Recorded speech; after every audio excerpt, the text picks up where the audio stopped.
네, 안녕하세요. 일단은 제가 AI 페스티벌 이렇게 초대돼서 말씀을 나눌 수 있게 된 것에 대해서 굉장히 영광스럽게 생각을 합니다. 저는 대전 AI 교육의 현재와 미래라는 주제를 가지고 말씀을 나누기 위해서 이 자리에 섰는데요.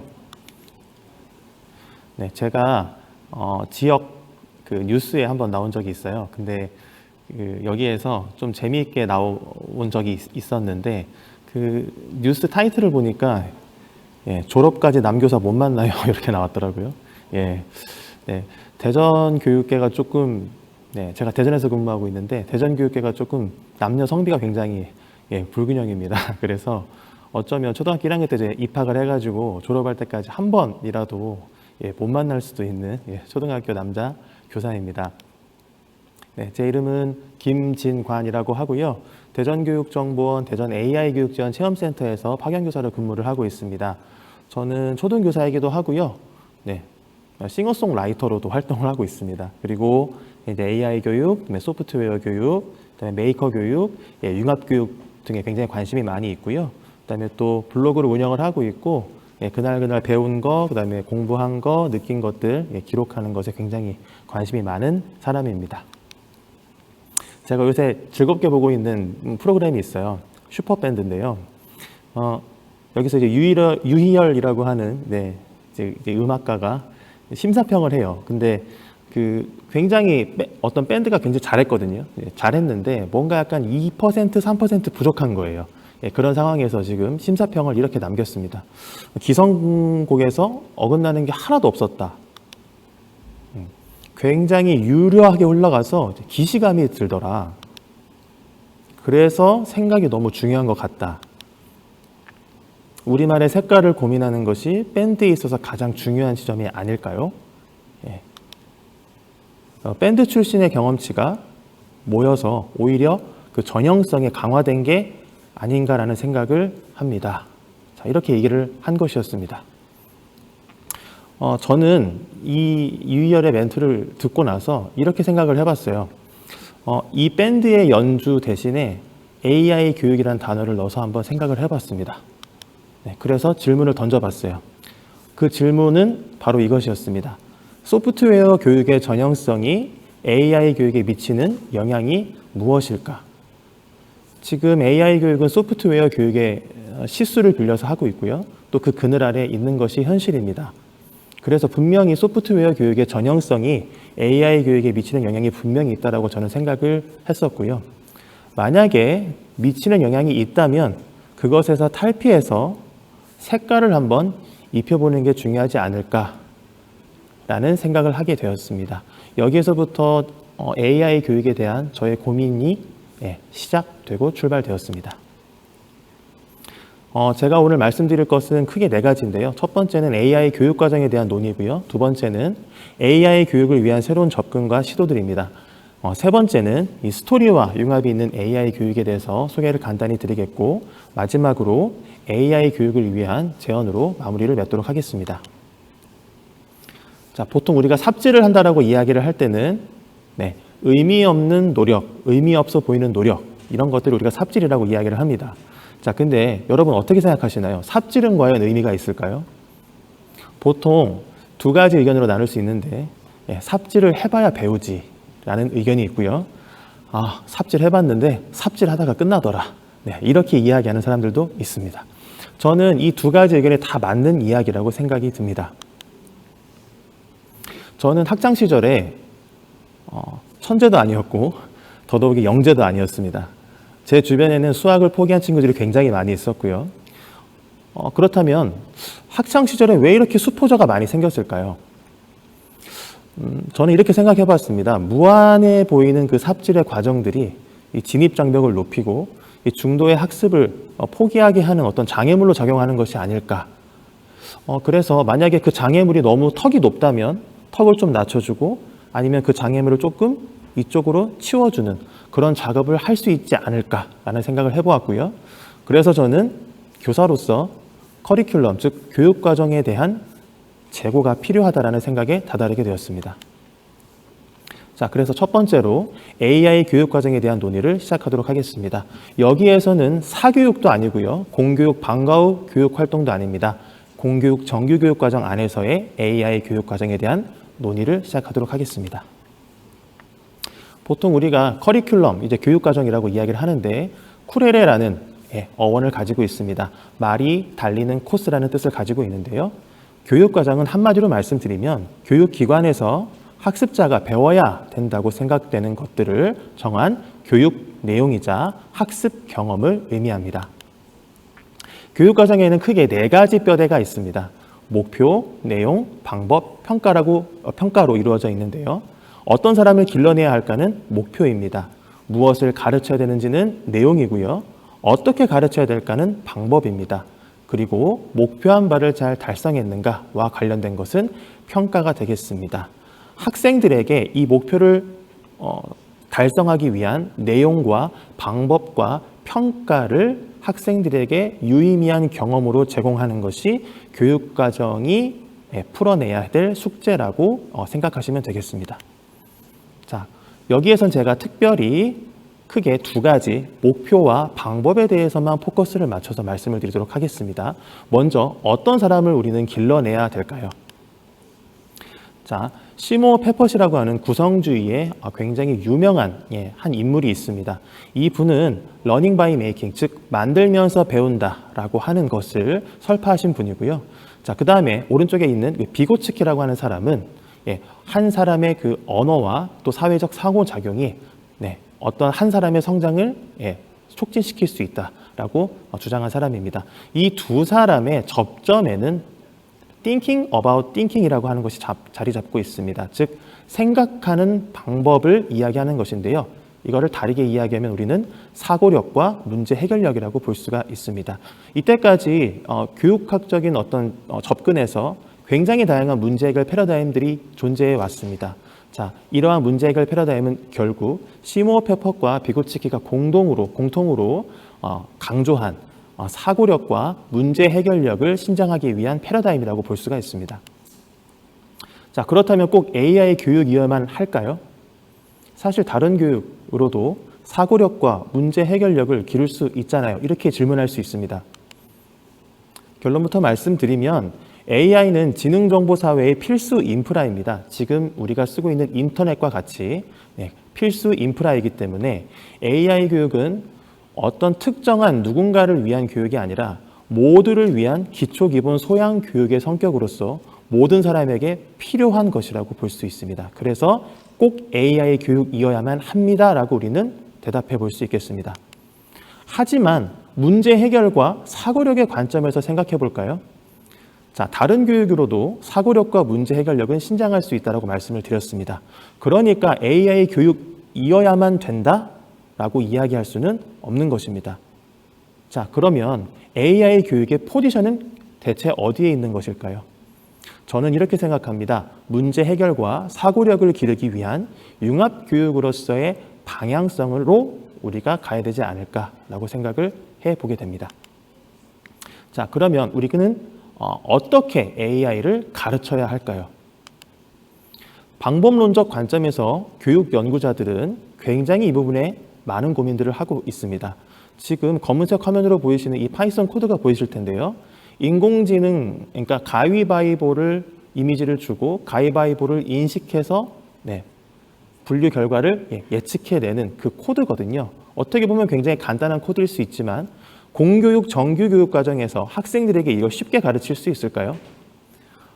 파이썬이 쉽다라고 이야기하는 천재 혹은 영재들의 이야기에 현혹이 돼서 굉장히 고생할 확률이 굉장히 높을 수 있다라고 저는 생각을 합니다. 공교육, 정규교육 과정이 그 학생의 배움의 전부인 학생들이 분명히 있습니다.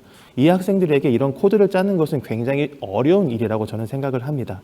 그렇다면 어떻게 하면 쉽고 재미있게 우리는 핵심을 전달할 수 있을까? 이것이 바로 방법론적 관점에서 교육 연구자들의 고민이라 할 수 있겠습니다. 여기 한 가지 예가 있습니다. 제가 이렇게 보라는 이미지를 입력으로 보여주면 컴퓨터는 맥락 이해나 융통성이 전혀 없기 때문에 그냥 숫자 덩어리라고 인식을 합니다. 머신러닝 그리고 딥러닝은 숫자 연산의 깔때기입니다. 굉장히 많은 숫자들의 총합에서 거기에서 이 깔때기를 통과하면 유의미한 숫자 하나 혹은 내가 정답으로 설정한 몇 개의 클래스로만 유의미한 숫자를 출력할 수 있게 됩니다. 이러한 패러다임으로 머신러닝과 딥러닝을 가르친다면 학생들이 보다도 쉽고 재미있게 머신러닝, 딥러닝의 핵심, 본질, 원리를 깨달을 수 있으리라 저는 생각을 합니다. 이것은 제가 작년에 파견교사로 나오기 전에 학교에서 이제 했던 재미난 프로젝트들인데요. 네, 아까 제가 말씀드렸다시피 가위바위보를 인식하는 모델을 만들어서 인식하는 이런 프로젝트들을 해보았고요. 자, 그 다음에 김홍도의 씨름도를 딥드림 제너레이터라고 하는 그 사이트에 들어가서 이렇게 화풍을 바꿔주는 스타일 트랜스퍼라고 이야기를 하죠. 이런 것들 사이트 가서 학생들과 함께 실습을 해보는 것도 해보았습니다. 자, 그리고 딥페이크 영상, 제가 이제 그 RM이죠. 랩몬스터의 얼굴에다가 저를 이제 씌워가지고 이렇게 딥페이크 영상도 만들어보고, 그 다음에 요새는 또 딥페이크 영상을 탐지할 수 있는 서비스를 제공하는 어떤 그런 사이트들도 존재하더라고요. 그래서 거기에서 이게 딥페이크 영상이 일 확률이 어느 정도 되는지도 한번 확인해보는 그런 프로젝트들도 진행을 해보았습니다. 이뿐만이 아니고요. 음식을 인식을 해가지고 알맞은 조리 시간으로 조리를 해주는 AI 전자레인지, 그 대장장이 보드라고 하는 그 AI 교육 교구가 있습니다. 그래서 이걸 활용해서 이런 메이킹도 진행을 해보았고요. 또 타이니 소터라고 구글에서 했던 그 작은 프로젝트를 기억하시는지 모르겠습니다. 초콜릿색을 구분하는 이 타이니 소터를 가지고 모터의 움직임으로 초콜릿을 구분하는 이런 재미난 프로젝트도 진행을 해보았고요. 자, 에듀메이커 보드라고 하는 또 교구가 있습니다. 이걸 활용해서 음성을 인식해서 선풍기에 전원을 끈다든지 켠다든지 빠르게 한다든지 약하게 한다든지 이런 메이킹도 진행을 해보았습니다. 자, 또 네오봇이라고 하는 지금 실과 교과서에 지금 6종 교과서 중에 5종에 지금 들어가 있는 지금 그 교구가 있는데, 자, 이 교구를 이용해 가지고 얼굴을 인식해서 5명을 인식을 하게 되면 대관람차가 돌아가는 이런, 그리고 또 음성 인식까지 할 수 있는 이런 AI 대관람차 메이킹도 진행을 해보았습니다. 그리고 마인드스톰 EV3를 가지고 앱 인벤터와 연동을 시켜가지고 이렇게 음성을 인식하는 AI 자동차도 메이킹을 해보았고요. 자, 마스크 착용 유무를 판별을 해가지고 마스크 착용이라고 판단을 하면 손 소독제의 그 이제 서버 모터가 이렇게 탁 돌아가서 탁 눌러줘가지고 분사가 되는 그런 시스템도 한번 재미나게 한번 프로젝트를 해보았습니다.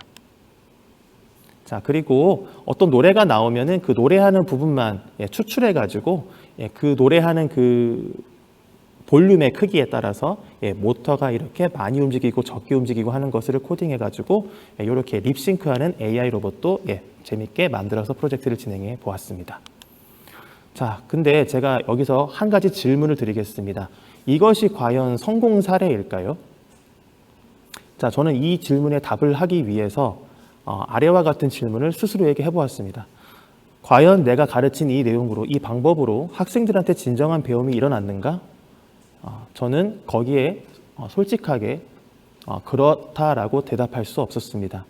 학생들의 지적 호기심을 내가 나의 수업에 자극했을까? 또 학생들이 자발적인 후속 학습으로 연결될 수 있도록 내가 도와줬을까? 네, 실패였습니다.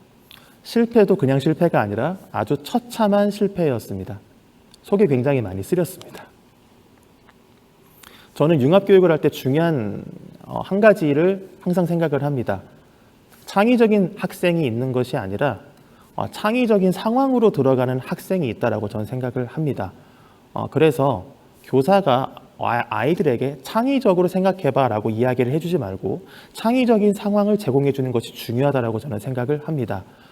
그래서 무언가 교구를 주기 전에 먼저 너희가 어떤 것을 만들고 싶은지를 생각해 보게 하고 교구나 어떤 재료에 매이지 않고 생각해 보는 것이 굉장히 저는 중요하다고 생각을 하는데요. 이때까지 저의 수업은 이것과는 정반대였습니다. 그러면 저의 교육 방식이 기존 교육 방식의 전형성을 탈피했을까요? 문제를 직접 발견하는 교육이 아니었고요. 답을 제가 주고 또 문제도 던져주는 그런 교육이었습니다. 쿡북 스타일의 교재를 만들었고요. 아이들에게 빠른 시간 안에 누가 빨리 따라하느냐, 너에게 좋은 점수를 주겠다 라는 것을 아이들에게 강요한 그런 못난 교사였습니다. 저는 정답이 있는 문제를 학생들에게 강요해왔습니다. 자, 그렇다면 기존에 있는 것들을 그저 단순히 가져오고 활용하는 것에서 exploration, 탐구로 갈 수 있도록 교사가 도와주려면 어떻게 해야 할까요? 존 홀트라는 교육학자는 이렇게 이야기를 했습니다. 그 사람의 지적 능력은 얼마나 많은 방법을 머릿속에 담고 있느냐가 아니라 방법을 모를 때 그 사람이 어떤 행동을 하는지로 평가되고 측정된다. 즉 평가가 바뀌어야 한다라고 이 존 홀트라는 사람은 이야기를 한 것이죠. 하지만 평가가 바뀌는 것은 생각보다 쉬운 일이 아닙니다.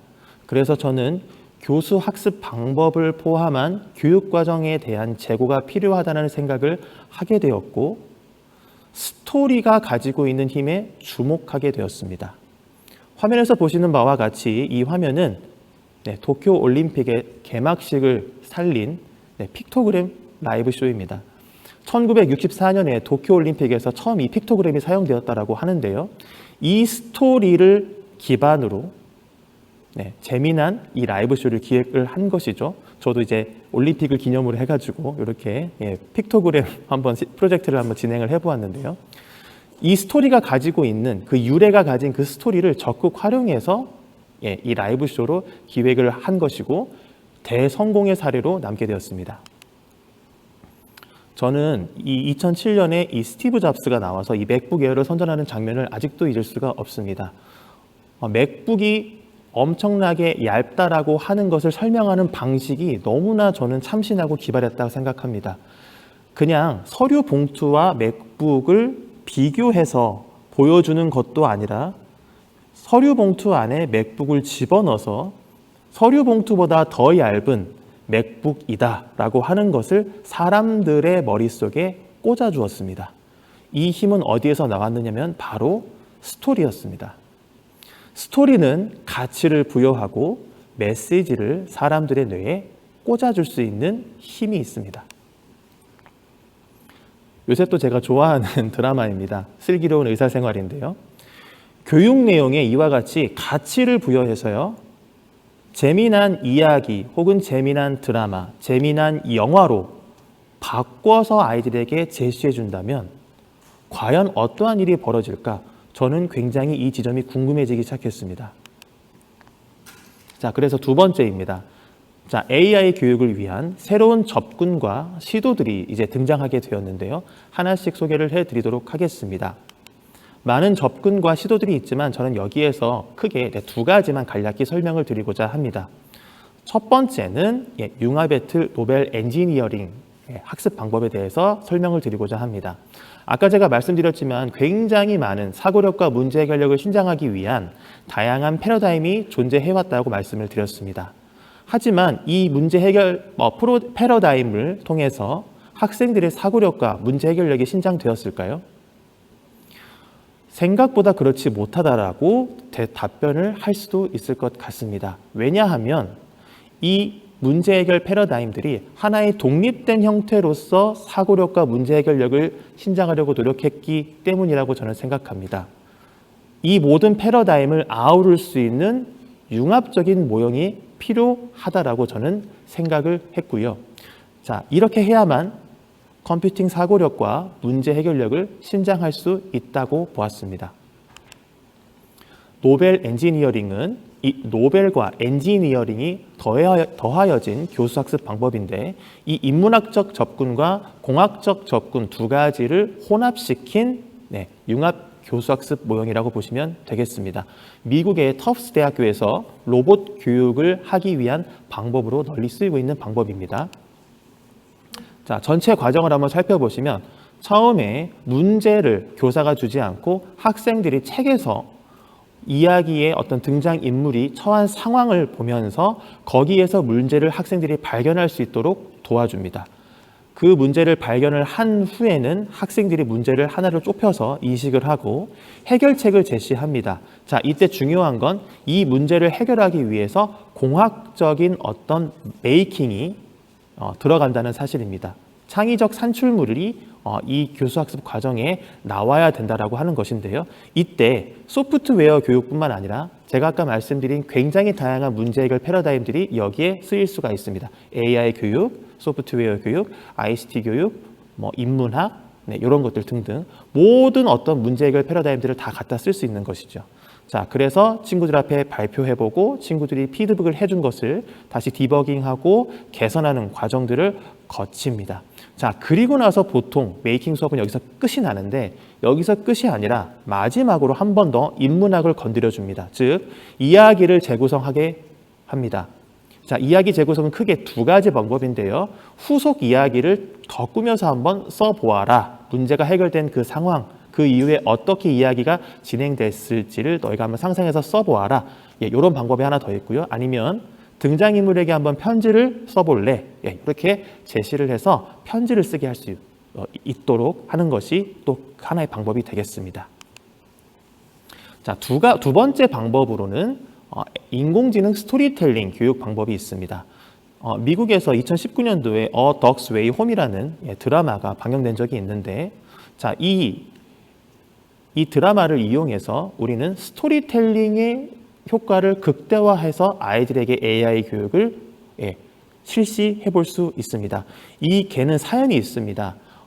미국의 어떤 주에서는 핏불테리어라고 하는 종을 위험한 개라고 인식을 하고 그 개를 경찰이 단속을 해서 잡아가는 그런 정책을 펼치고 있습니다. 근데 이 개는 핏불테리어가 아니거든요. 근데 생긴 것이 덩치도 크고 해서 핏불테리어라고 오해를 받습니다. 그래서 주인과 떨어지게 됩니다. 마치 우리 예전에 그 엄마 찾아 산말리처럼 멀리 떨어지게 되는데 이 주인을 이 개가 다시 찾아서 떠나는 여정을 그린 드라마입니다. 자, 그 와중에서 이 개가 굉장히 많은 위기 상황들을 겪게 되는데요. 이 위기 상황들을 AI 기술, AI 알고리즘으로 해결하는 그 과정을 우리가 AI 교육 안에 집어넣어서 이렇게 우리가 설계를 해볼 수가 있습니다. 예를 들어서 늑대 무리에게 지금 둘러싸여져 있는 이 강아지를 이미지 변환 기술로 위기를 탈출하게 한다든지 아니면은 지도 학습을 통해서 우리가 이미지를 가지고 우리가 분류를 해서 이 종은 핏불 테리어가 아닙니다 라고 우리가 판별해 줄 수 있도록 하는 그래서 AI 기술로 문제를 해결해 줄 수 있도록 하는 이런 형식의 형태를 취한 교육을 우리가 AI 스토리텔링 교육이라고 할 수가 있겠습니다. 한번 생각해 보실까요? 제가 예를 들어서 한번 CNN이라고 하는 합성곡 신경망을 한번 설명을 할 때 제가 이렇게 설명한다고 한번 쳐보겠습니다. 자, 투입층이 있고 컨볼루셔널 레이어가 있고 그 다음에 맥스풀링을 거쳐서 다시 컨볼루셔널 레이어를 갔다가 다시 맥스풀링을 가서 마지막에 풀리 커넥티드 레이어 즉 MLP로 가서 최종 출력을 해줍니다. 자, 이렇게 아이들에게 설명하면 초등학생 아이들은 반응은 어떨지 상상만 해도 사실 상상도 해도 좀 잘 그려지지가 않는데요. 이렇게 아이들을 가르치면 아이들은 굉장히 어려워하고 힘들어합니다. 자, 그러면 한번 바꿔볼까요? 스토리텔링으로 어떻게 바꿔볼 수 있을까요? 넓고 복잡한 광장에서 딸이 있는데 엄마를 잃어버렸다고 쳐봅시다. 자, 그러면 엄마를 우리는 어떻게 찾죠? 여러 가지 방법이 있겠지만 엄마의 특징을 기억하는 겁니다. 엄마는 선글라스를 꼈고 엄마는 치마를 입으셨고 머리가 단발머리셔. 그리고 염색을 하셨네. 자, 그러면 몇 가지 특징을 추출해내서 차원을 축소하는 겁니다.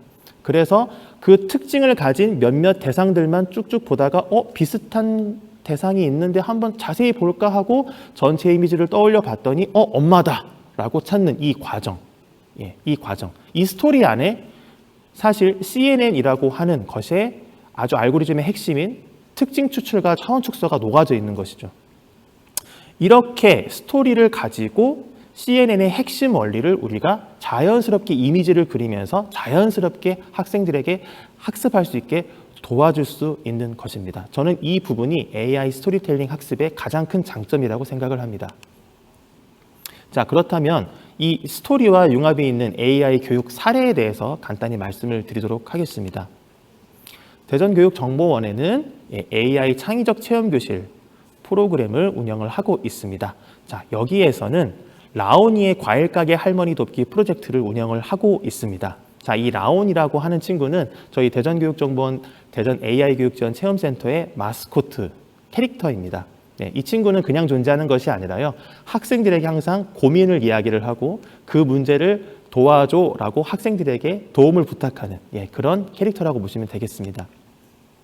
자, 어떤 이야기 상황이냐면요. 할머니가 계신데 할머니가 너무 연로해지셔가지고 시력이 많이 안 좋아지신 거예요.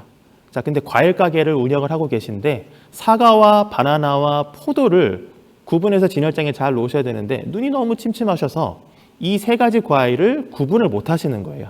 자, 이런 문제 상황을 줍니다.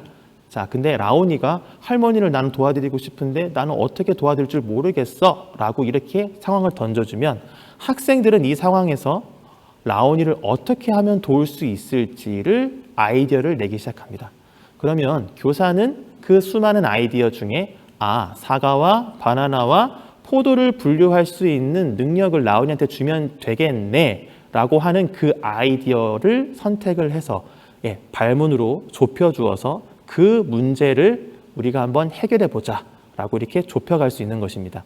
자, 그렇게 문제를 우리가 설정하게 되면 자, 여기서 이제 기계학습의 기본적인 순서가 나오는데요. 이제 데이터를 수집을 해야 되겠죠.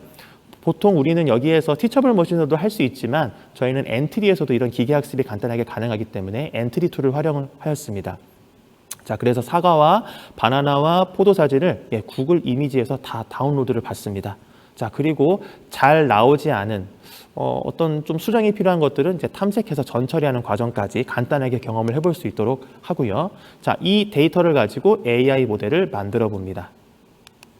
자, 그리고 난 다음에 이 AI 모델 성능이 괜찮은지 이제 이미지도 줘가면서 이렇게 잘 분류를 하는지를 테스트를 해보게 되고요. 마지막으로 이제 AI 모델이 잘 이제 되는지를 확인을 했다면 이제 이 머신러닝 프로그래밍을 엔트리상에서 해볼 수 있도록 하였습니다. 자, 이렇게 코드를 짜면 자, 이렇게 라온이가 저렇게 사진을 인식해서 이게 사과구나 하면은 저렇게 사과를 사과 쪽으로 사과를 이렇게 진열하는 모습을 볼 수 있고요. 여기에서 끝내지 않고 피지컬 컴퓨팅을 붙여서 실제로 현실 세계에서 저렇게 사과를 분류해서 사과 쪽으로 이렇게 자동차가 가서 이렇게 놓고 오는 이런 실습까지 저희가 해볼 수 있도록 하였습니다. 자, 이것은 저희가 지금 아까 제가 노벨 엔지니어링 설명을 드릴 때 마지막에 이야기 재구성하는 그 단계가 기억나실런지 모르겠습니다. 저희 여기서 끝나지 않았고요. 여기서 이야기를 한번 친구들한테 써보도록 했는데요. 제가 한번 읽어볼까요? 안녕 라온아, 난 문정중 학생 누구야? 오늘 내가 이 센터에 와서 너의 고민을 들어주기 위해서 인공지능에 대한 개념을 배우고 코딩에 적용시켜서 체험해 보았어. 너의 고민도 해결해주고 나도 배워가는 게 있어서 정말 뿌듯했던 것 같아. 최근에 우리 집에 진이라는 인공지능 스피커가 설치가 되었는데 내가 궁금하고 하고 싶은 걸 다 해주다 보니까 너무 편하고 재밌더라고. 앞으로 이런 기술이 확대돼서 앞으로도 편리한 세상이 되었으면 좋겠다. 너도 도와줄 거지? 그럼 나중에 또 보자. 이렇게 학생이 재미나게 편지를 쓴 것을 볼 수 있었습니다. 저는 이 이야기 재구성 단계가 사실 굉장히 마음에 듭니다. 왜냐하면 학생들이 어느 만큼의 몰입도와 어느 만큼의 관심도를 가지고 이 학습에 참여했는지를 확인할 수 있었기 때문이죠. 글쓰기가 굉장히 부담스러워하는 학생들도 이것을 시켜보면 굉장히 심도 있는 내용들과 아이디어들이 들어가 있는 것을 굉장히 많이 확인을 했고요. 그래서 확실히 추상적인 용어의 개념의 어떤 나열보다 이렇게 스토리텔링을 적용해서 학생들에게 AI 교육을 시킨다면 학생들의 몰입도와 학습에 대한 흥미도가 굉장히 신장될 수 있겠구나라는 것을 몸소 느낄 수 있게 되었습니다. 자, 이렇게 해서 우리 센터 옆에 지금 아이들의 편지가 이렇게 다 붙여져 있습니다. 자, 그래서 이 편지들은 또 다음에 후속 학습으로 이루어질 어떤 재료들로서 지금 학생들을 다시 기다리고 있는 상태고요. 학생들이 이렇게 지금 활동하고 있는 장면들을 지금 보고 계시는 것입니다. 자, 어쨌든 이렇게 이야기라고 하는 것은 사람을 끌고 가는, 사람을 끌어당기는 힘이 있습니다. 자, 또 하나의 사례만 간단히 보고 넘어가도록 하겠습니다. 저희가 이번에 AI 여름 캠프를 진행을 해봤었는데요. 자, 이야기로 풀고 즐겁게 체험하는 AI 스토리텔링 캠프였습니다. 여기에서는 정말 이야기의 힘을 한번 체험해보고 싶었어요. 그래서 아예 영화를 가지고 왔습니다. 2004년도 작인 아이로봇이라고 하는 영화였는데, 사실 제가 여기에서는 인공지능 윤리 부분만 가지고 왔어요. 하지만 제가 실제로 캠프를 진행을 할 때에는 의사결정 트리라든지 군지파라든지 이런 것들을 그 영화 속 상황을 통해서 우리가 이제 교육을 시켰는데요. 여기에서는 간단하게 인공지능 윤리 사례만 간단하게 보도록 하겠습니다. 자, 영화 속에 이런 장면들이 나오거든요. 위급 상황에서 생존율이 더 높은 남자와 생존율이 낮은 어린 여자 아이 중에 로봇은 누구를 구해야 할까? 네. 실제로 그 장면입니다. 네. 실제로 영화에서는 생존율이 더 높다고 해서 그 남자를 구했거든요. 네. 근데 이 상황을 주고 학생들이 한 번 더 깊게 생각해 볼 수 있도록 할 수 있습니다. 또 로봇이 고장났을 때 그 일어난 사고에 대해서 그 또 범죄에는 누가 책임을 질 수 있어야 되는가? 라고 하는 질문입니다. 로봇 회사의 책임인 것인지, 아니면은 로봇을 소유하고 있는 AI를 갖고 있는 어떤 주인의 문제인 것인지 생각해 볼 수 있습니다. 자, 또 이 친구가 이제 비키라고 하는 강인공지능인데요. 네, 이 친구가 그 다른 로봇들을 막 이렇게 컨트롤 해가지고 사람들을 막 공격하고 해치게끔 만들어 그 범인입니다. 주범인데 얘의 주장대로 이 로봇들이 사람을 감시하고 통제하면 어떻게 될까? 이런 것도 생각해 볼 수 있고요. 자, 그리고 이 로봇도 AI 로봇도 이 강인공지능 로봇인데요. 이 친구가 어떤 그러니까 자기를 만든 박사님이 이제 스스로 목숨을 끊는데 도움을 줍니다. 그래서 이 AI 로봇을 이용한 안락사는 사회적으로 또 허용될 수 있을까라는 질문까지 우리가 다다라 볼 수 있게 됩니다. 자, 그리고 영화의 마지막에 이런 장면도 나와요. 그 AI 로봇들이 이제 인간 사회를 떠나서 그들만의 사회를 이렇게 꾸리러 떠나거든요. 이게 과연 가능한 것인가? 이래도 되는 것인가? 자, 그리고 저희가 지금 어쨌든 간에 인공지능을 연구하는 목적은 어쨌든 간에 강인공지능을 한번 보기 위해서 하는 거지 않습니까? 자, 그런데 과연 강인공지능이 우리 사회에 정말로 필요한 것일까? 라는 질문을 해볼 수도 있는 것입니다. 자, 그리고 이 영화 속에는 그 아이작 아시모프의 그 로봇 3원칙과 굉장히 유사한 그 로봇 규칙이라는 게 나옵니다. 자, 이 로봇 규칙이 이야기하는 것이 무엇이고, 내가 만약에 이 로봇 규칙을 만들어 본다면 어떻게 만들 수 있을까? 이런 질문들도 해볼 수 있겠죠. 자, 그래서 여기서 끝나지 않고 또 노벨 엔지니어링의 이야기 재구성하기를 끄트머리에 붙였습니다. 그래서 학생들이 어떻게 공부했고 어떠한 생각을 가지고 있는지를 확인해 보할 수 있었는데요. 자, 여기에서 또 어떤 학생의 또 글을 한번 읽어볼게요. 좀 길긴 하지만, 안녕하세요. 저는 2021년 학생들 중 한 명인 누구라고 합니다. 영화를 보면서 궁금증이 많이 생겼습니다. 영화의 초반 모습을 보면서 미래에는 뛰어난 로봇들을 우리가 조종할 수도 있고 명령을 내릴 수도 있겠구나라는 마음이 들면서도 한편으로는 로봇 3원칙이 머릿속에 박히면서 살아야 하는 로봇분들이 안쓰럽고 죄송하다는 느낌도 들었어요. 뭔가 로봇을 인격체로 대하는 듯한 느낌이 듭니다. 평생 자유라는 단어를 느끼지 못한다는 사실이 너무나 놀랐지만, 다행히도 영화의 결말 부분에 영화 속 주인공인 스푸너의 도움으로 로봇분들께서 그 단어 자유를 느끼게 된다는 것 정말 축하드려요. 이제 더 이상 로봇 3원칙을 지키지 않으셔도 되지만 정말 죄송하지만 한 가지 당부를 드릴게요. 인간과 로봇과의 관계가 틀어져도 자신의 힘으로 상대방을 제압하지 말고 서로 존중하고 협력해서 서로 도와주면서 살면 좋겠어요. 비록 전에는 로봇분들께서 인간의 많은 명령을 수행하셨지만 이제는 서로 도와주는 관계로 나아가길 바라며 감사드립니다. 네, 이런 이야기를 써주었더라고요. 저는 이 스토리와 융합이 있는 AI 교육의 효과는 이것이라고 정의 내릴 수 있었습니다. 소프트웨어 교육의 전형성은 기존에 이해하기 어렵고 경직된 용어의 나열인 알고리즘 중심의 교육이라고 볼 수 있는데, 스토리와 융합이 있는 AI 교육을 통해서 학생들은 보다 쉽고 재미있게 몰입감 있는 인문학적 이야기 중심의 AI 교육 패러다임으로 전환해 볼 수 있다라고 하는 것이 제가 얻은 시사점이었습니다. 마지막으로 AI 교육을 위한 제언을 하고 마치도록 하겠습니다. 첫 번째는 소프트웨어 AI 교육 실수가 확대되어야 하겠다는 점입니다. 저는 이 프로그래밍, 즉 코딩의 장점은 이것이라 생각합니다. 현실 세계의 산출물을 초등학생들이 만들기는 정말 쉽지 않습니다. 하지만 코딩의 세계에서는 시뮬레이션을 돌릴 수 있습니다. 이 시뮬레이션을 통해서 학생들이 문제를 해결하는 경험을 우리는 선사해 줄 수가 있습니다. 하지만 현실은 그렇게 녹록하지 않은데요. 초등학교 실과교과 내의 소프트웨어 교육 실수는 17시간이고요. 이것은 6학년에만 해당합니다. 주당 0.5시간에 해당합니다. 자, 그리고 중학교는 정보교과내 34시간이고요. 주당 1시간꼴의 실수가 배정되어 있습니다. 저희가 소프트웨어 프로그램을 개발하는 어떤 절차는 밑에 보시는 것처럼 분석, 설계, 개발, 시뮬레이션, 유지 보수와 관리 이렇게 5가지 태스크로 이루어져 있는데요. 지금 이러한 실수를 가지고서는 저희는 개발, 그러니까 코딩, 그 다음에 시뮬레이션까지만 해볼 수 있는 현실입니다. 실수가 확보되지 않으면 이 5가지 태스크를 고르게 우리가 학생들이 경험해 볼 수 있도록 하기가 어렵습니다. 이렇게 되면 학생들의 컴퓨팅 사고력과 문제 해결력 신장은 굉장히 요원해진다라는 것을 말씀을 드리고 싶습니다. 두 번째는 활용이 아닌 역량 교육의 방향성을 좀 더 띄워야 되지 않을까라는 생각을 해봅니다. 지금 이 팽톡이나 또 똑똑 수학 탐험대라든지 이렇게 저학년 학생들의 영어 교육과 수학 학습을 도와주는 툴들이 많이 개발되어 있습니다. 맞춤형 개별화 학습을 돕는 AI들인데요.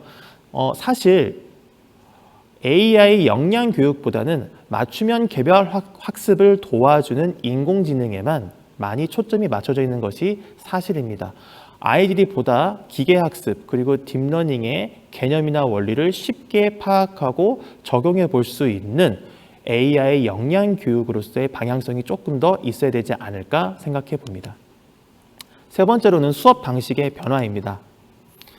캡스톤 프로젝트는 배운 이론을 가지고 사회에 나의 아이디어를 전달하고 제시해보는, 산출물을 만들어서 제시해보는 어떤 그런 프로젝트라 볼 수 있는데요.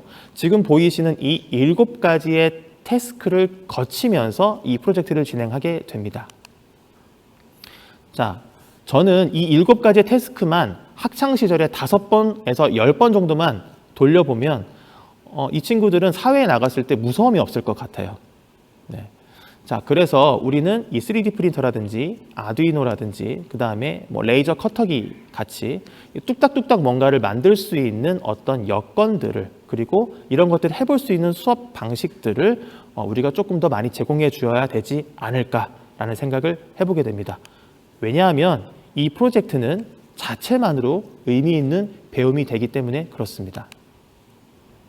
자, 마지막으로 교육 공간의 변화입니다. 이렇게 뚝딱뚝딱 친구들과 아이디어를 공유하면서 무언가를 만들어 볼 수 있으려면 이러한 메이커 공간이 필요합니다.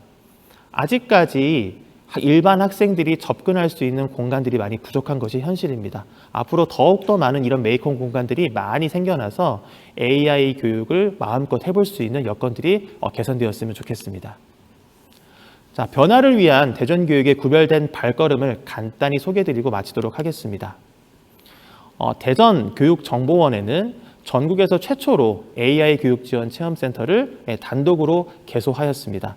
그래서 소프트웨어 교육의 전형성을 탈피해서 이야기와 융합이 있는 특색이 있는 대전 AI 교육을 구현하기 위해서 굉장히 노력하고 있습니다. AI 로봇들과 다양한 체험 코너들이 이렇게 구비가 되어 있고요.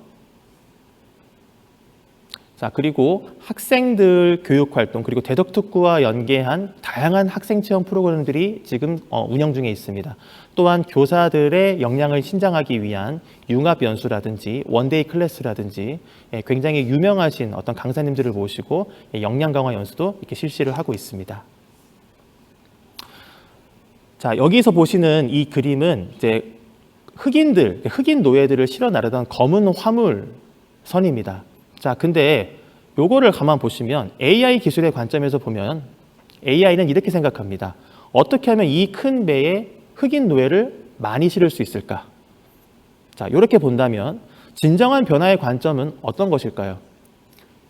마틴 루터 킹 목사와 그 다음에 링컨 대통령처럼 흑인 노예 해방의 아이디어이지 않을까요? AI는 절대 이러한 진정한 변화의 관점을 제시해 줄 수 없습니다. AI 교육의 중심에 기술이 아닌 사람이 있기를 고대해 봅니다. 자, 마지막으로 제가 수업 시간에 학생들이 제게 가장 많이 했던 말이 있습니다. 그 말이 뭘까요? 그 말은 이것입니다. 선생님, 똑같이 했는데 그대로 안 돼요. 네, 이 말이었습니다. 저는 이 말을 들으면서 굉장히 착잡했습니다. 왜냐하면 내가 했던 교육이 뭔가 정답을 강요했고 그것대로 똑같이 따라하지 않으면 안 되는 그런 수업이었구나. 반성을 정말 많이 하게 되었는데요.